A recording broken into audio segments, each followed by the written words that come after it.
Hello, second grade. So today we are going to start to make our James Rizzi Cityscape. And we're going to start with buildings. And you can put a face on your building and a feeling on your building the way that James Rizzi did. You can have happy and sad and mad buildings, or you can choose to leave the face off. So you're going to choose from a variety of different colored papers, different sizes. You can see that this could be a wide building, or you could turn it this way and it could be a taller, skinnier building. We also have taller papers, different colors, and you're going to decide what paper you want to use and what color you want to use. So you can choose to leave the paper as is, just the shape of the rectangular shape of the paper, and add the windows and the doors and the face if you choose to add a face, or you could cut the roof of your building out. So I'm going to make my building be more of a skyscraper that gets smaller at the top. So I'm going to draw, and then I'm going to cut the top of that off. Okay, I'm going to make mine a sad building. Now when you add your windows, you need to add them in nice neat rows and columns, so that they should line up this way and this way.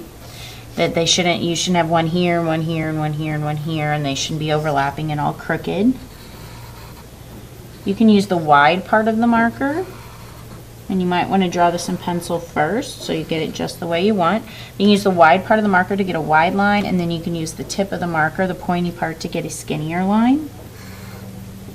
So since I'm going to draw a window here, my window over here needs to be the same height, so I'm going to kind of look across and make sure it's the same height, and it needs to be about the same width. And then when I do another row, it needs to be right underneath this first row, about the same height and the same width. Then I want you to add a little color. So we're going to use construction paper crayons, because these colors will show up on the colored paper. And just a little bit. You don't have to color the whole building, because that wouldn't make sense. The paper's already a color. So just maybe color the doors and the windows, and if you did a face and you want to add a color to the face, then do that. I like to color my windows yellow to make it look like the light is shining out of them. Color neatly. Try to stay within your marker lines. And again, draw it in pencil first to get it the way you want it, then trace over your pencil lines with the marker. And there you have your finished building. We're also going to draw people. And so you're going to probably want to start with a pencil. And just a very simple person is all that you need to draw. No stick people, but I'm going to draw a girl. So I'm going to add a triangle for her body. Simple. Lines for the legs, feet, and hands.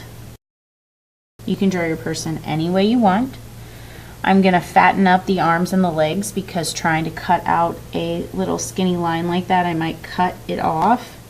So I'm going to add another line for the legs, and a big face, and an outline with permanent marker.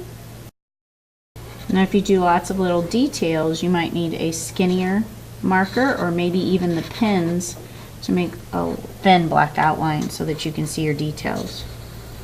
Now I never do the best job of tracing over my pencil lines, so you're going to want to go back and erase your pencil lines that are poking out after you outline with black marker, just to clean it up and make it look nicer.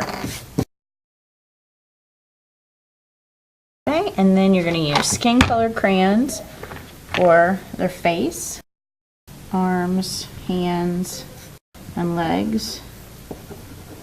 And then you use the construction paper crayons, because they're already out, to do the remainder of your person's color.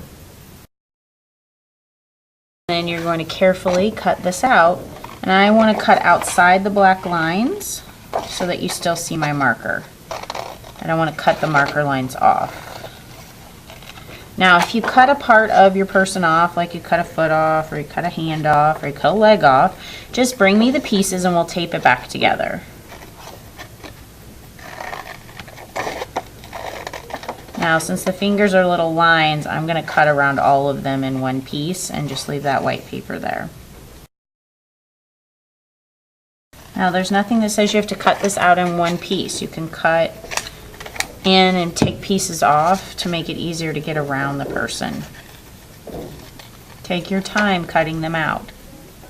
These are going to go in the foreground up front, and it's what people are going to see, so you want this part to be the best that it can be. Alright, so at this point you have your building and your person, and now you need to pick a piece of transportation. So you'll get another white piece of paper and you'll draw your transportation. You don't have to put anybody in the transportation if you don't want to. It's completely up to you. And then you're going to outline with permanent marker. And then erase any pencil lines you didn't trace over exactly.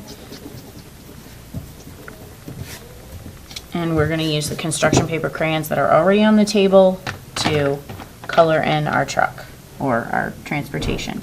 Maybe you choose to do a boat or an airplane or a hot air balloon or a motorcycle.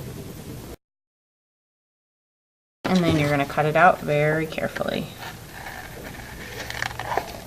And I like to keep the black marker lines on the picture so I don't cut those off. I cut just outside them. Alright, and so now you've created your James Rizzi part of the cityscape that we're working on collaboratively as a class. So you're going to create at least one building. You can always create more if you have time. At least one person. You can always create more if you have time. And at least one piece of transportation. You can always create more if you have time. Good job.